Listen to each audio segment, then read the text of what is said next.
Welcome to the Voodoo Power Podcast.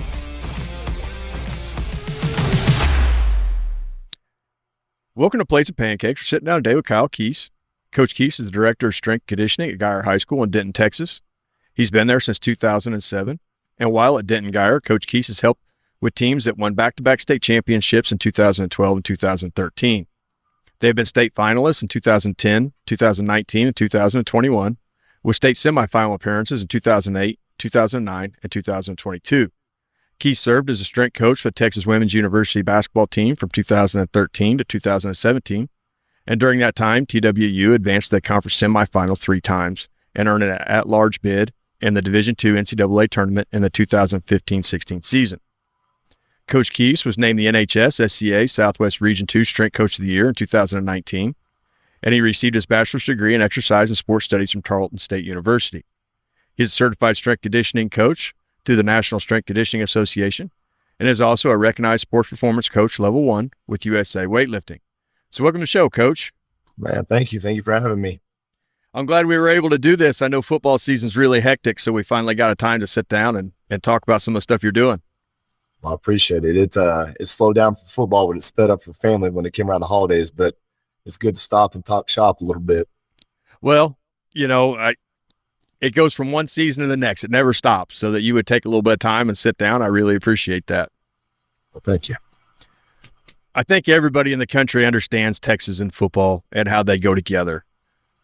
While I was down there earlier this summer, everybody has fantastic facilities. Everybody has a strength coach. Everybody's doing something. What is it that you found that helps move the needle where you are that other places may not be using?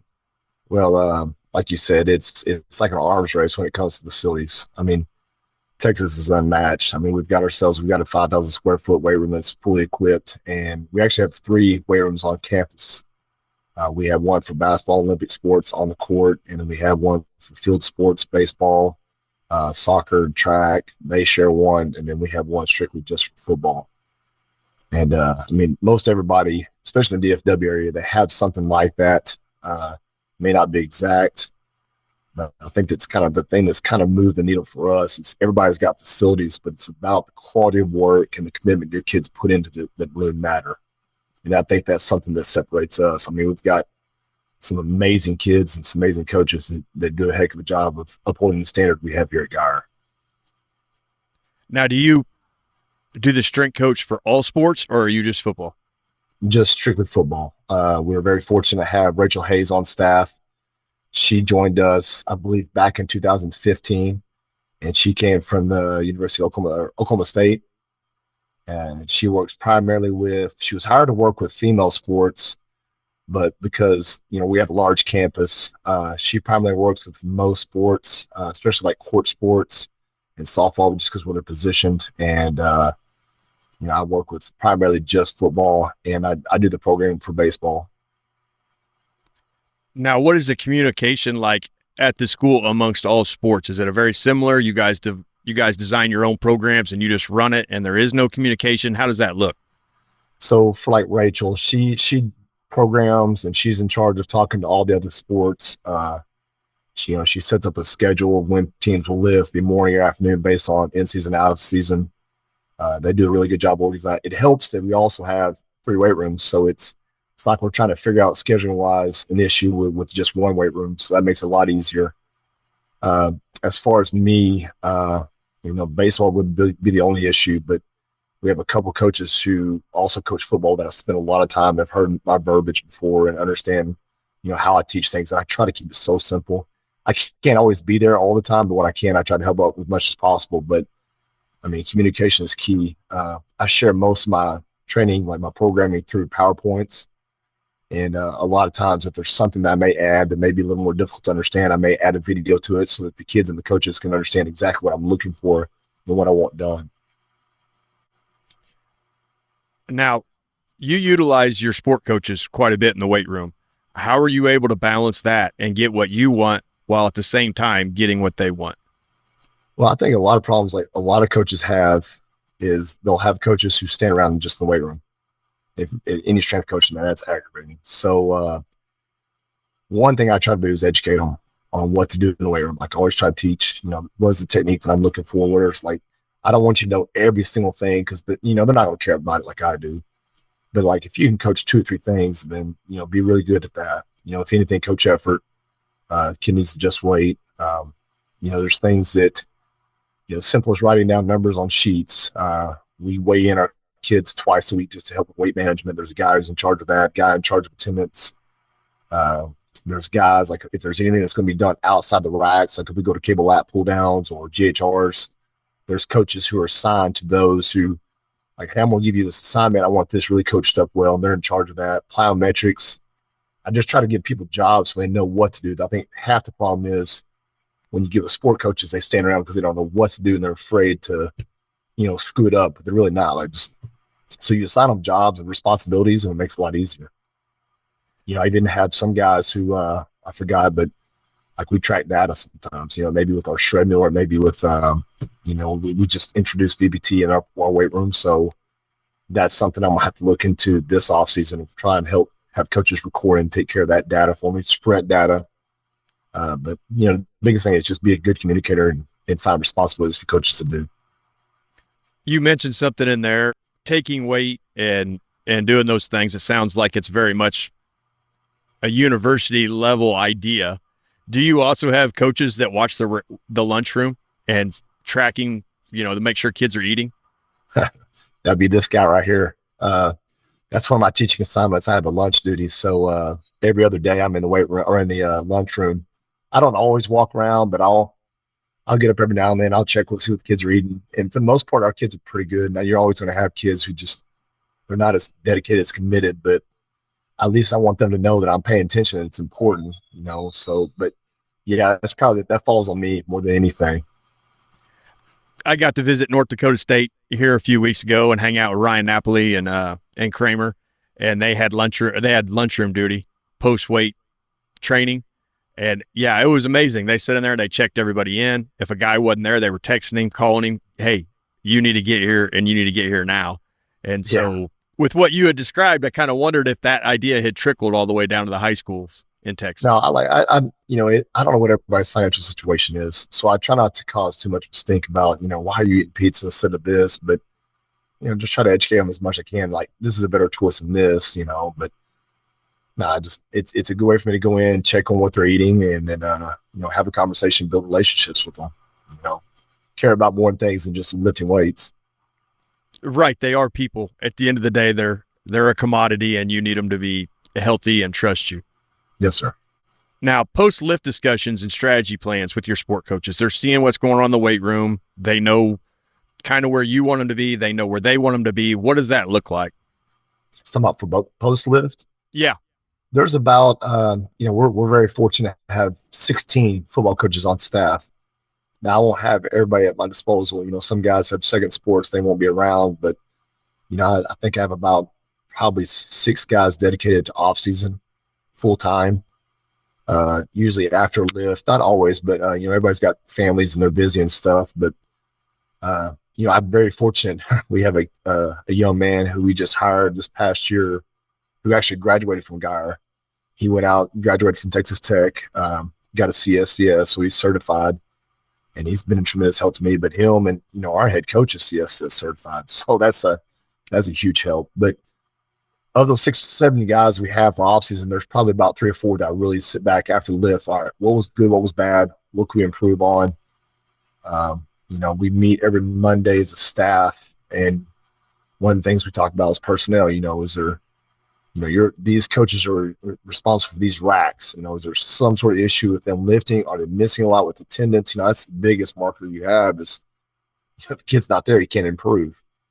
So if we're starting to see a lot of absences from kids, then we need to get on the same page, one with the position coach and then the guy who's in charge of the rack and see, what's going on. Why is this kid not showing up? But for the most part, we don't have that problem. But it's something else. It's another metric that we need to measure. But usually, is there something I need to adjust on the sheets? Is there something confusing that I said in the lift? And I don't want to spend 10, 15 minutes talking about something, but I want to get on the same page and always try to find ways to improve. Is there a way that we're running stuff in the weight room that could be more efficient? And that's where Coach Luna will help me out with, is there a better way of doing things?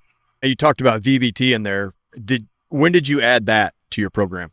Well, I'm not gonna say the company, but we had another company we've been using for 2 years, and it's been a headache. I've had login issues, inconsistent reads.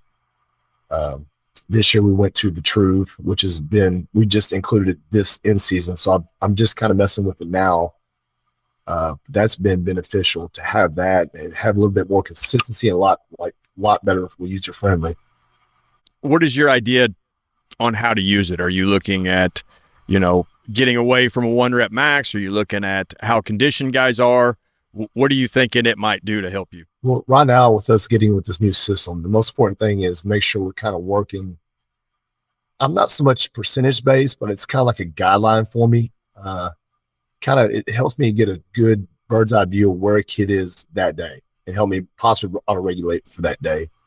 If I program, for instance, 85% in the weight room, and the kids move the bar at 0.75, like these obviously that's not 85%, so we need to make some adjustments. So, I've used APRE in the past. I've used 531.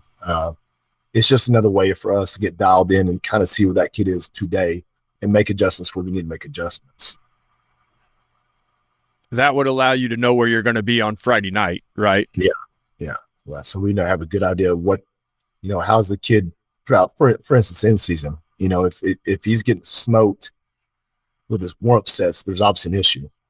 And that needs to be a conversation that we need to have with the position coach. Like, hey, we need to probably lay off on things, or, not necessarily they won't lay off, but cut back on some things and make adjustments in practice and just be smarter with hitting his volume and intensity in practice.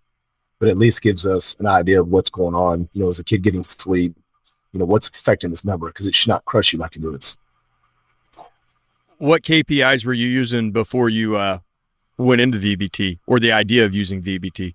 Well, always, broad jumps was a big one. We'll do verticals, just really kind of, readiness. How are they feeling for that day? Always sprint testing is a big one. We do accelerations and max velocity testing. Weight management, probably our KPIs we use. And there may be some modifications, like, for instance, with our bigs, I'm more concerned with their like bilateral broad jumps. With the skill, maybe more like standing triple jump. It's more important to me. I'm obviously going to open up our skill kids a lot more than I'll open up our bigs on max velocity days. Like, really, the bigs get 2 acceleration days. But one way or another, we're testing some type of jump, we're testing some type of sprint, and then just monitoring weight management. So you talked about your bigs get 2 acceleration days. Is that just to have them be prepared and a little better at getting down the line where top speed isn't such a factor for them? I think it's just more of a stimulus, more than anything. When I say open up, like, they might do a 10-yard fly or a 10-yard build up to 10-yard fly. So it's not very far. I'm always concerned opening up the bigs a little bit more than that because they're not used to it. It's more stress on them. I don't want a soft tissue issue to pop up and hinder them from playing or something else. But I just want, really, it's just the stimulus that I get from the higher speeds that I want with them. And now with the bigs, to create better accelerators, do you slow them down and let them run with chains or sleds or anything like that to keep them in acceleration longer so you do stay away from some of them injuries? So, we'll load, I try to do a better job with loading sleds. We've got some new carpet sleds that we've got from Spud. I don't know if you've ever seen those before, but we did use chains for a long time. And you're looking at 20 pounds of chain. Now I can use that carpet sled and I can load, throw a 45 on there, or 25, a little more specific based on, body weight, to kind of slow them down a little bit. Like, for instance, on max velocity days, like we typically have, like, we'll run 3 stations. One will be a time station, one will be a technique station, and some variation of like a jump. Well, I'm not, like, one thing that we do for technique for our skill kids is wickets. Well, I'm not going to have the bigs run through wickets. Instead, I'll just do a lighter sled. So that'd be a little small variation that will happen that day for them. But yeah, typically we'll use some type of sled work or chain or toe to slow them down. How do you figure the weight you want? Does it come off body weight? Does it come off a time?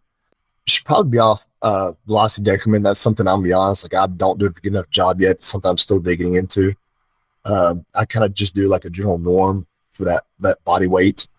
I've got like a little Excel document I have, like if a kid weighs, 275, what's the percentage that, especially early on in off season, I really want to slow them down, progress throughout the off season, start lighting the load up. And I just use like a general number based on body weight for that position.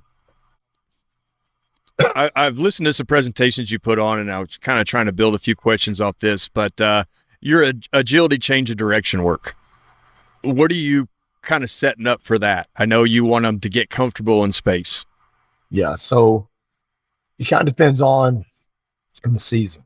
All right. So early off season, they've had a break for 2 weeks coming out of the holidays. I'm big on, small sided games. To me, that's where you get the most transfer over to the sport. But at the same time, I've got to be smart knowing that I can't just go throw a kid in and put a coach in charge of the station and just let them loose for 5 minutes. And before you know it, day one, they're smoked. Their soft tissues all beat up, central nervous system's fried from running 1,000 reps in stations. So when off season starts, we run through what's called our grid. And basically what it is, it's just closed chain drills that we do, basic change of direction, basic accelerations, get a little dosage of decelerations, work some basic shuffle, just some basic, like just slowly turn up the heat for off season. It's just a way for me to properly progress into bigger, wider, more diverse, small sided games as the off season transfers on and the summer gets on. We don't use a lot of small sided games here where I am. What do you like to set up and kind of use to, and I'm sure it matters on positions, your bigs as opposed to your specialty guys, but what do you kind of like to set up and see happen? So years ago when I used to do this, I was probably like most coaches, I'd set up 4 stations and it was just like basically chase games. I mean, you'd sit there and look and there'd be like 4 different chase games going on. So as the years go on, I'm kind of learning more and more. I try to have 3 to 4 stations that have some type of different objective. Like I want the kids in one drill to either score or defend something. Like I may put a trash can out there and I want, like, you got 3 or 4 seconds, you have to protect that trash can, stay in front of it. Or for like a skill kid, you may open up and go try to score, try to touch this cone or try to get to the imaginary end zone while this guy's trying to tag you. We may have another drill with just a simple mirror. Like you have to stay in front of somebody, and that can be effective for, receiver out on the perimeter trying to block, or offensive lineman trying to block a more athletic, linebacker or DB. It may be even work for a DB who's trying to defeat somebody trying to block him. But, some type of mirror drill, and then incorporate some type of chase in some variation. And then we try to do, this is not so much of like an open game, but it's more of like some type of variation of curve running. So basically those are the 4 objectives that I want, done on those days that we're doing those stations. And, initially as the off season starts or the summer, we'll do smaller side, like 10-yard boxes. So they're not really hitting high speeds, but, they're getting a dose of the one-on-one, the visual stimulus, but they're not really having to open up and run an issue with soft tissue issue. And then as we move on, then I'll open the field a little bit more for the skill kids, and then I'll add more bodies and more variation as we go. Now, this is something I've thought about for a while. I don't know. We'll get your thoughts on it, but curved running, is that a way to keep kids in acceleration longer without adding chains? It's a way, yeah, I think you could still hold speeds without having to really open up like you would like max velocity. I think it does a lot for the ankle complex for strengthening it as you run those curves. A lot of the curve running you see in sports, I think last year or 2 years ago, I always go back and kind of watch our season through the offensive perspective and the defensive perspective and just kind of take notes. And we have what we use, it's called huddle. And I'll just take cut-ups of things that I felt like we did a really good job of and things we did not so well at. Yeah, I felt like 2 years ago we really struggled, especially from the offensive spectrum, that we struggled from, maybe throwing a basic flare out to running back, and he struggled to maintain his speed and make a cut on a curve. Or maybe like a D-line retracing his steps. So I felt like that's something we had to incorporate more, or I didn't do a very good job of incorporating more before that. So yeah, it's a way to kind of slow down from hitting max velocity speeds, but it's something that it's the primary way that most kids in sports sprint. And another way is just a great way to, strengthen the ankle complex. And I think it helps a lot with game speed. If you're setting up Yeah. good curves, they have to figure out how to manage that. Yeah. How to lean into it. I think it's, we don't have these, but I'm wanting to look and purchase these. I think it's Skills, the company. They have agility sticks.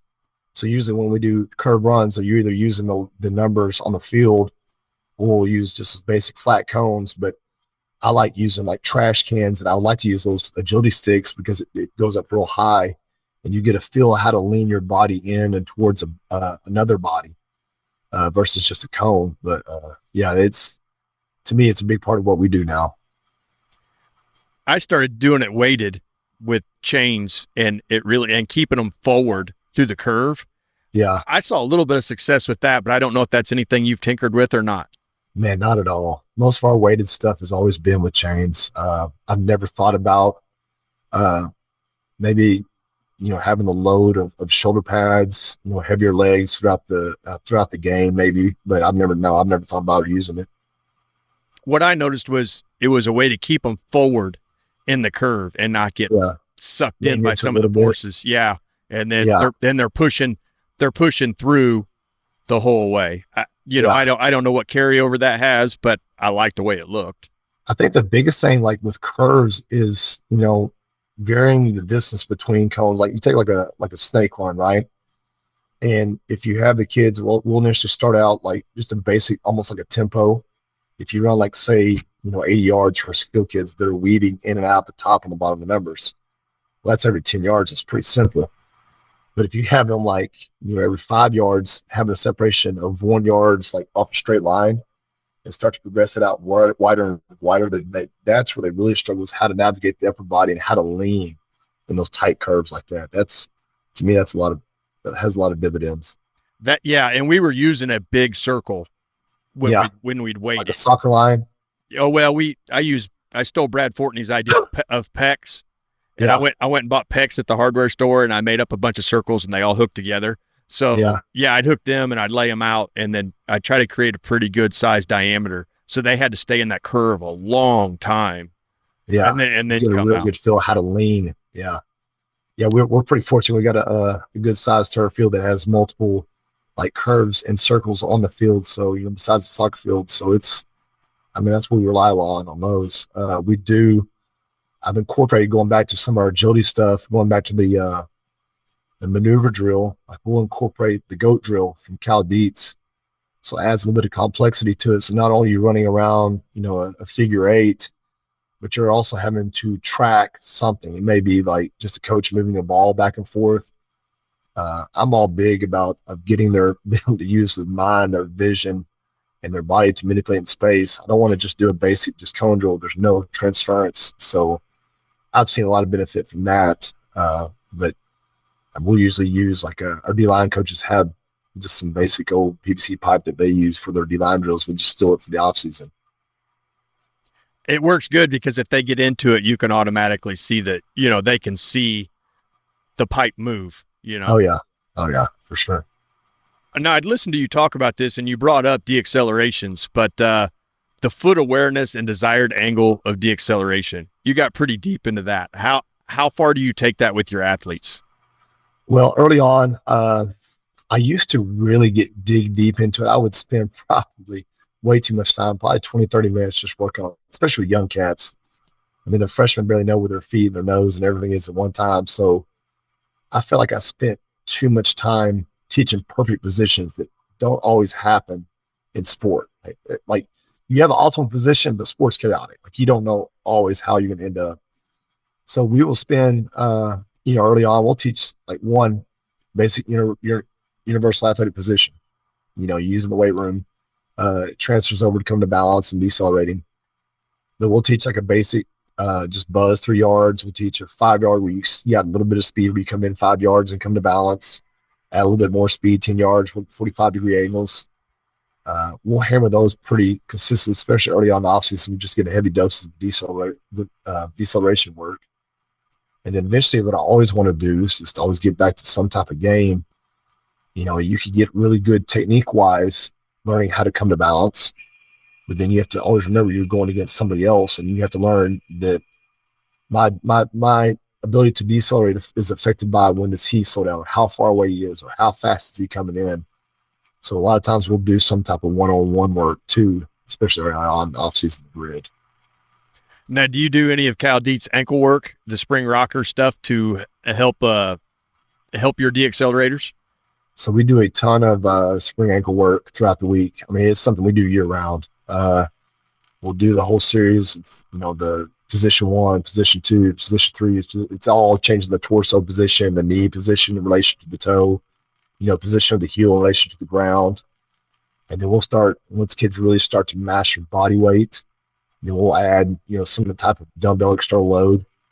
And then I hammer front foot elevated split squats with our freshman kids a lot. We'll start off of so I have some DC blocks in the weight room, and we'll start with just body weight. And it's part of a warm up. Like we'll just work on tempo, just working down where the knee translates past the toe, and have the ability to just slowly work on learning how to decelerate in relation to the foot. But yeah, it's something that's built into our program year round. On your front foot elevated split squat, how high will you elevate that foot? Typically, it will just be probably 4 DC blocks. I don't know what that is in inches, but I figured out with most I've worked with our kids, that's been 5 or 6 get a little. I think most everybody can handle 5 or 6 DC blocks. I think 4 may start to see some challenges. Like I said, it's something that we do with body weight with our freshman kids, and some even our linemen need it year round. I'll go the course of a full week cycle and see, are they able to take off a DC block? And then just eventually we'll work it all the way down to the floor, which is straight floor. You do whole foot, or will you do front half of the foot on that elevation? I've done primarily only whole foot. Now I've seen some stuff. I don't know who's been putting some stuff out, but elevating the heel as you do it as well. But I'm big on fundamentals, and that's what we focus on, is just strictly just front. They get really good at when we get to the floor, and it takes time to get to there. So we just master that first. That may be something we include later on. I was jacking around with this the other day, and I thought it might be somewhat effective, but just dumbbell cleans. It's amazing what that does for the calf and foot. Yeah, what exactly do you do with that? I'll just set them up with dumbbell cleans and really get them in light, almost where all they're thinking about is getting into triple extension and getting up on that midfoot and really flexing that calf. And I think I'm not a huge clean guy at all, but I thought that might have some merit down there on that lower leg. Now, something that we have incorporated, and I think it was there was an article in Simple Fashion that Brian Mann had written about the old school calf raises and how it strengthens the ankle complex. And, it's a great way to warm up too. But we've incorporated like a 3-way position where you're doing, toes straight ahead, toes out, toes in, loaded up with dumbbells on the knees, and you're just seated when you do it. We'll work all the way up to like 80 pounds, and then we'll work eventually to a standing position where you're using like isometric holds with the barbell. You may have your teammates holding it down, but almost the same theory as like a spring ankle almost. And then even doing it when you're doing old school calf raises. Right. And it seems like it really shows up the most in the jumps. It seems like it's really obvious. If you want to know how strong a kid's foot is, watching broad jump, and that'll tell you almost immediately. How much you can absorb. Like, if the kid's struggling to take off and sprint, a lot of times there may be an issue just at that single joint right there. You can always hear those kids, the ones that are slow, you can hear them running by because you have a lot of collapse, a lot of valgus going on. But usually that's the first place we'll start with. It's help strengthen that complex. Now, you had talked about this and some other things that I had read or watched, but as a coach, you have to balance your desire to jump in and teach when teaching's needed, but let the athletes figure some stuff out on their own too. How long did it kind of take to temper that desire just to want to jump in every time? Man, I'm freaking tough about that stuff too. So it took me a while. I mean, I'd probably make our coaches mad all the time because I would stop and lift all the time because maybe 2 kids are doing something wrong, and they would feel like we're getting nothing done. And I just harp on everything: hands, foot, whatever positions, loading the weight. And I think a lot of people finally, I don't know what it was. I think I just got tired of the coaches graphic about it.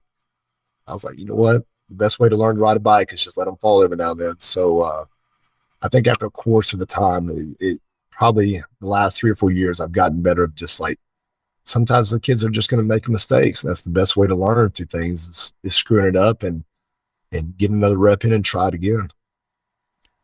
Have you seen better results with that method for you personally? Absolutely. I mean, me personally, I mean, think about when we grow up. I mean, that's the best teacher we ever had, whether it be in sport, you get beat. I mean, you're going to sit there and just keep making the same mistake over and over again. And think about, well, what's making me do it wrong? It makes them have to actually go through the learning process of what do I need to fix? Is it something the way I'm positioning my feet? Is way where the bar is in relation to my body? If you're talking about a clean, like, am I banging the bar versus brushing the bar?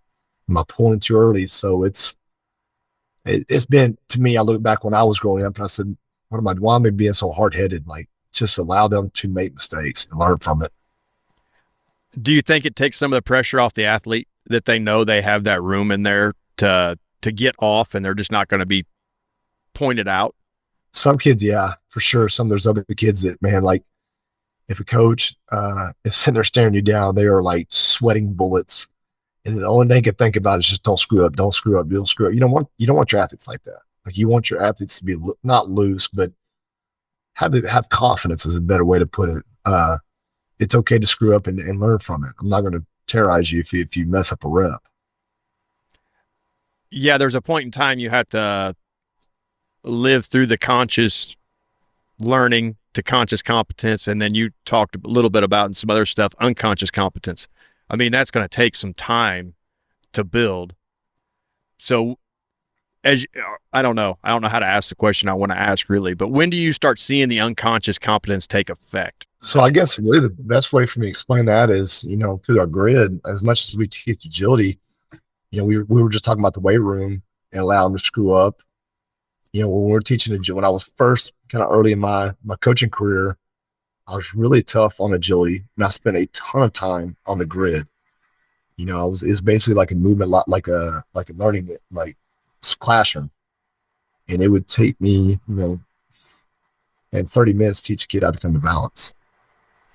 And I'm like, why am I spending so much time trying to teach him to come to balance? And then finally just letting him loose and letting him go and make mistakes. And then, as I let go a little bit more one week by another, I'm like, they're starting to pick it up. When they start looking smooth, like butter, like it's getting, I can see better. Like you're not sitting there on your tiptoes, you're not falling forward. Like as long as I'm seeing some type of progress, then I know we're making headway. It may take some kids a little bit longer than others, but as long as I see you're trying to get better, and maybe I see your speeds pick up, you're starting to master lighter weights, then it's time to kind of let the reins go and just keep on rolling. But yeah, I probably screw up the first probably 3 or 4 years of my career just being such a hard butt about all that stuff and hindering my kids from getting better.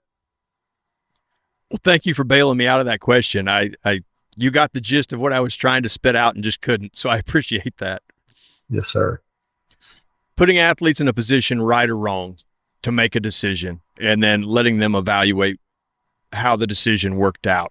How often do you do that? Well, going back to the grid again, because it's always a learning situation. I would probably spend all off season early on doing just the grid. And then going into, there was one year we're doing spring football. And I can't tell you how many times we missed tackles or couldn't make plays because we're falling. I'm like, man, we looked really good doing these close chain drills and looked like synchronized swimmers.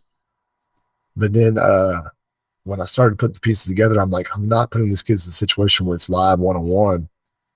And I mean, I guess if you look at my name, the most thing we'll find out about is the grid. That's what I've been known for to do. And people are actually surprised, but nowadays it's really something we don't do a whole lot of. It's something we might do 3 or 4 weeks just to slowly turn up the heat when it comes to volume.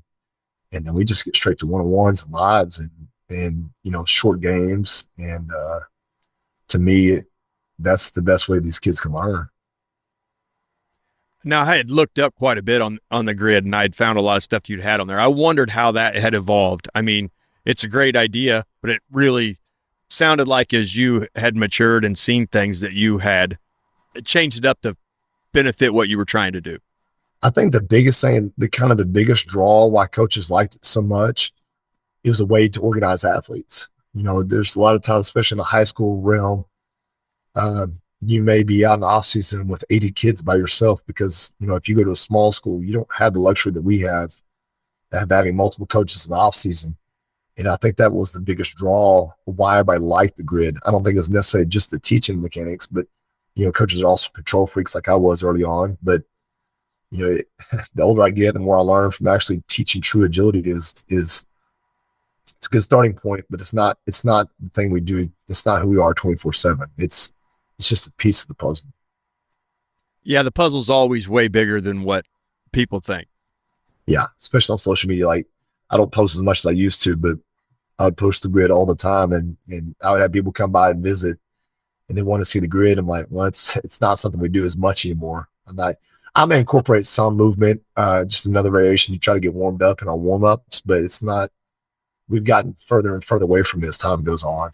Now, we've talked about a bunch of different things in here, and it's all came from chasing ideas. How do you keep yourself challenging the ideas you see and pursuing new ones? So early on, I would always dig into books and clinics, and we didn't always have access. I'm older now, 42, but social media came around, probably around really big around 2010, maybe. I may be wrong on that, but the only way we had to find stuff was through books and clinics, and then these organizations we have now has given me the ability to reach out to coaches, and to me, that's where I find the most information at.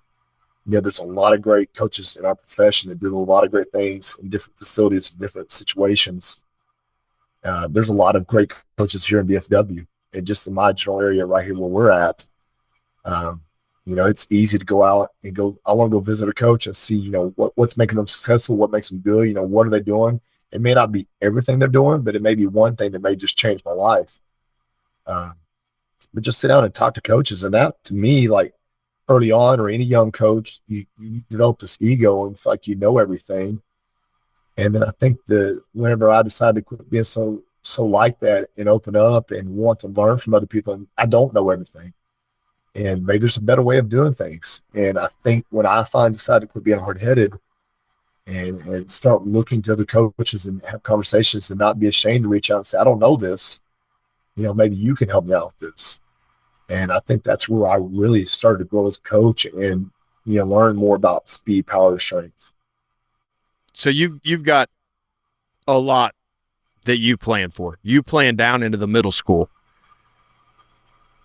getting everybody on the same page so that when they leave middle school and come into your high school, they are ready for your program. How do you orchestrate all of that? Well, like, it all starts in middle school. So, we're very fortunate to have some outstanding middle school coaches who buy into what I do or what we do. A lot of places are not as fortunate. Like, you may send stuff and you may never hear from a high school coach again till like that summer. But, I usually stay on about a 4 to 6 week. 6 weeks is usually pretty good for middle school. It takes about 3 weeks to understand what the heck to do when it comes to movement outside and the weight room. So I typically plan about 6 weeks, 4 weeks, and I'll send a plan it's probably on like a PDF, and it's got videos, and I've got a group text that I have all of our middle school coaches on that I'll send out the plan on like a Sunday, and it's got like videos included in it. I may have a PowerPoint that I'll like, especially like Olympic lifting or speed work. Like, you may not know as much as I do or be as technical, but man, these 3 things you need to really hone in on. And within that group text, we'll go throughout the week through training, and they'll send me videos of kids training. And you may see some of those videos on social media that we post that they actually originally sent to me for, is this look right? Is there something I'm doing wrong? What can I do better at? And I think being in constant communication with our middle school coaches weekly has helped tremendously. We had an app. I don't know if it's even available anymore, but it's called Coach's Eye. But I used that, and I would take their videos and I would kind of talk, record it and talk through it. Like, this is right, this is wrong, this is what you need to focus on, and share it with the group. That's a lot easier. Like we might have, I mean, we've been together for so long that it's not like we need to meet in person every single week. Everybody's busy. But yeah, like we may meet at the beginning of the season to talk about in-season training. We may meet right before off-season and talk about off-season training. And I tell you, one of the greatest things that's ever happened is, right after COVID, we had a huge freeze here in Texas. We had to shut down for like a week or so, and one of the middle schools, the pipes throughout the water pipes throughout the entire school were like busted. Like, could not go back to school for probably 4 or 5 months. So they were having to bring their middle school kids over to train with us because they were going to school in a high school. And I think that changed one of middle school. Like, we had this middle school coach who's been with us for a long time, but I think that changed his life, is seeing and working with me daily and seeing what my expectations, because you can send stuff on paper, but like until you see it, it's a totally different thing. And I think it changed the way that he's been a totally different coach since that situation. But being hands-on, spend as much time as we can with the middle schools. We send, one of those responsibilities that one of our coaches may have is, all right, this week, you two guys need to go down to the 7th grade at this time, or you two need to go down to the 8th grade on Tuesday and Wednesday, or whatever, and constantly having our coaches down there and helping them, just constantly being visible and giving resources to help educate them on things. So in all that, there is a process of taking the self-conscious small kid that doesn't look like he's going to develop and turning him into a stud. Absolutely. So giving that the time it takes and feeding into that, how have you learned to be better at that?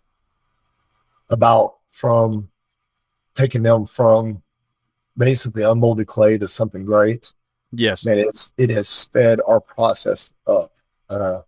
Those freshmen show up on campus and they know exactly my terminology that I'm going to use in the weight room. They know exactly what we do with the agility and speed work outside. Like, it's just flawless continuum. And then just kind of as they come on campus, our freshmen every single year, it's never the same program. There may be, when a group comes in, I have a very basic, squat, push, pull, whatever. And as I see them move 1 or 2 weeks, I'm like, we need to do something different with this group than we did last year's group, but they're still so far ahead of other groups before that. And by the time they graduate as seniors, like, they're so well prepared. Like, if they decide they're going to play college or whatever, they're going to be prepared to hit a weight room in a good strength conditioning program and be ready to roll without any hiccups. Now, where you're at, do you have a recruiting coordinator, or do you handle some of them duties? No, we actually do have a recruiting coordinator. He's been with us for probably 10 years now, and he does an amazing job. I mean, he has great connections with colleges. We've kind of developed a pipeline with some schools that, like for instance, for a while, OU's kind of like been a pipeline for us the last few years. But he's been a great resource to have a line of communication with coaches at the collegiate level. I don't have to mess with it. All I do is when one of those guys come in, like, you got to go talk to this guy. He's your guy. Now, I wondered where you fell into it. If coaches are asking you about work ethic and different things like that of athletes, are they trying to get a sense of what they're getting, or are they just looking for the on-field guy? Man, honestly, like, I could probably count on my hand how many times I've never had a coach ask crazy, how much he squatted, how much he cleans. He for sure will ask me a few times. I've been asked, how's his work ethic? That's a big deal. But a lot of it's all on field, how they produce and they can see what they want on field. And probably the ones that dug the most and what they are was, when Nick Saban was at Alabama, they want to know, what you eat on the daily, and just, is he always carrying his water, things like that. Like, they were the next level when it came to asking questions. And that helps you establish a culture at your school, because now you can tell your athletes, I'm going to answer these questions honestly, so I need you to be doing it. Has that helped? Tremendously. And I think it's even helped more, having some of our college kids come back, not just like the next year, but 2 or 3 years after they've already left us, and they come back and the kids talk. I mean, what's it like at college, man? It's just like, just keep trusting Keese's program. Like he knows what he's doing. Like we didn't. It's the same. Like it's all general, but just having those kids come back is more valuable than anything. Having them explain that, hey, just trust the process. That's been a valuable tool. In your lifts, are you looking at creating explosive triple extension in partials, or is everything the full Olympic movement? As far as Olympic movement only, yeah, we'll do. Kind of depends on where we are. We'll do primarily power cleans in season. I don't want the full range of motion squat because we will squat. We've gone to a point now where we squat to a box in season. I don't want full range of motion. I just kind of reduce some stress on the bodies. And as the season goes on, you kind of get closer to the playoffs, then we'll go strictly just clean pools where nobody's catching anything because, I'm trying to find ways to just reduce the beat up on their body because it's been a grueling 10, 12, 14, 15, 16 week season. And, still get in there and get what we want from the stimulus, but just reduce the amount of stress we'll put on their bodies.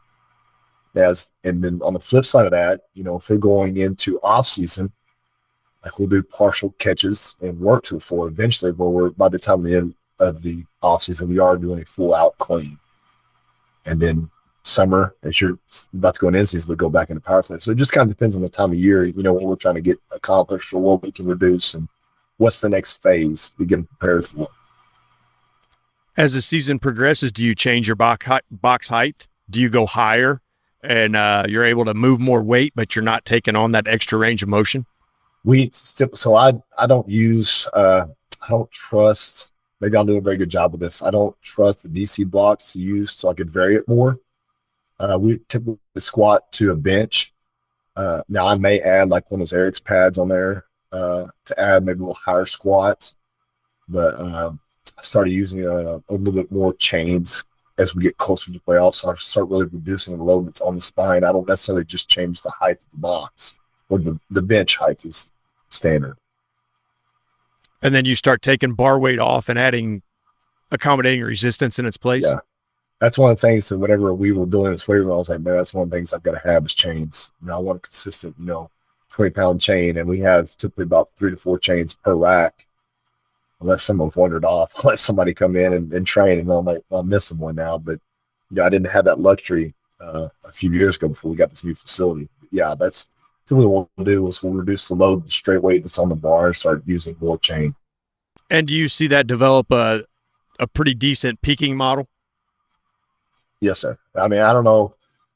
I know I don't know if there's a direct correlation to this, but I know that every time, like we're all, our big focus in our program is like, we're going to make the tournament, playoffs.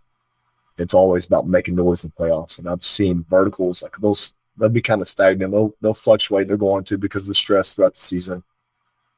But I was talking to one of the guys, Monty Spartman. I was talking to him like, I'm so frustrated this year that our verticals were not like increasing very, very slowly, but not doing like I would like. But the second I started taking load off that bar and started adding more chains, and that's when you start to see guys start to hit PRs. It's like, man, this is perfect for what we're about to do. And sure enough, like it showed on the field. Like I felt like we were fresh in the playoffs, and man, we played a whole new high. We stumbled on something very similar this season, and man, I saw results that totally changed my mind about a few things. Yeah, especially with like you also got to put in consideration like what's going on in the field. They're getting some sprint work in. They're getting the linemen are getting some force pushing against another body throughout games, throughout some practice. So their body's getting taxed. We just got to do our part to just dose in a little bit of stimulus and not overdo it on our end. And when you start cutting back on that volume and start cutting back on the load a little bit and start focusing more on force production, then you start seeing benefits. Your younger guys, do they go through the peaking cycle with your varsity players, or are they staying in a development program? No, they're a straight running development program, and they run through a modified like a 5-3-1. And I treat it, I may be wrong for this, but it's the most consistent time of the year. Like we're about to go through a phase right now where I have, second sport kids that, I may not see them consistently. I may see them once or twice a week, maybe depending on tournaments or not.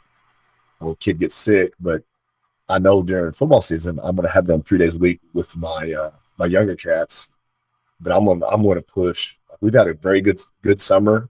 We're getting the technique ironed in like I want it. Use like just a basic linear progression where throughout the summer we'll do, all right, we're doing fives this week.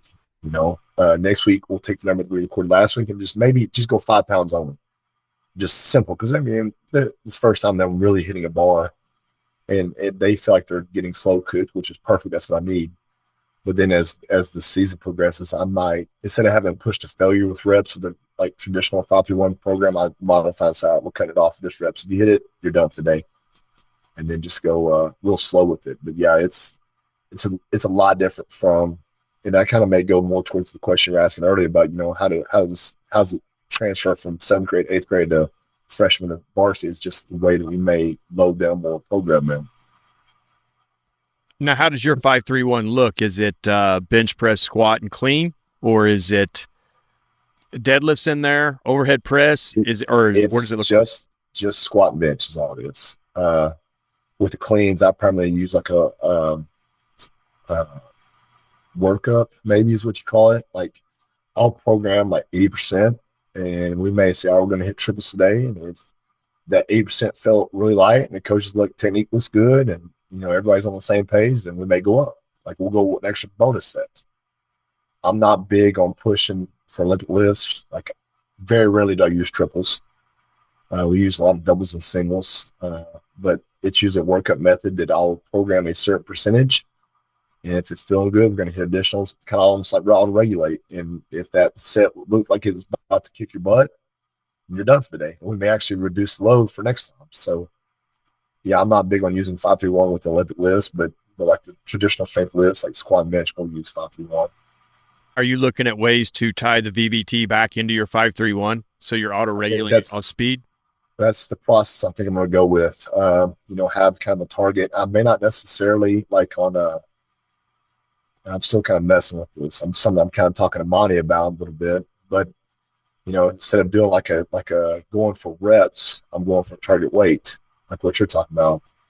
On squat, let's try to go on these singles days. Let's try to go down to 0.4, 0.35 range, maybe not even 3.5, but somewhere in that variation. And if I have a program that's really, really simple, we'll do an additional set or record it and make adjustments next week. But it just, to me, it's a great way to really dial in where the kids are at. Yeah, it's instantaneous feedback, and I think it helps the kids understand that they're always changing, and there's a 30-pound swing in there from a 15-pound negative to a 15-pound positive any day. Yeah, I think one of the coolest moments I had was this year. We had a D lineman, a young kid, sophomore, and he played basketball, and basketball season was over in February, and we started progressing back into off-season volume. And like there was one day, I forgot why, it was just like us, but I think he was coming out of practice. I don't know what was going on, but it was just me and him, and I was kind of getting an idea of where he was at on the squat. And I hooked him up to the VBT, and I was like, all right, this is the goal we're going to try to hit today. And I think it got a lot of buy-in from him, but he hit something. I can't remember the exact number, but we're pushing towards, 0.4, 0.35. And the set before that, I think he hit like probably 0.45. I'm like, all right, let's add about 5 or 10 pounds. Probably going to hit this number. And sure enough, he hit it dialed on right then. We shut it down. And he's like, Coach, how'd you know that? And I was like, man, it's just magic. They don't understand it takes very little weight sometimes to drop that velocity very much. Yeah. We've been on here a while. I know you got other things to do. I know it's your break. So I'll hit you with a couple of these and we'll send you on your way. But you've not always had a huge amount of success at Denton Guyer. You've watched that build into success. So believing in the system through the lean years and not getting too carried away one way or the other. How'd that look? It was amazing. Like we started out, we're real young. We opened up with freshmen and not a full sophomore class.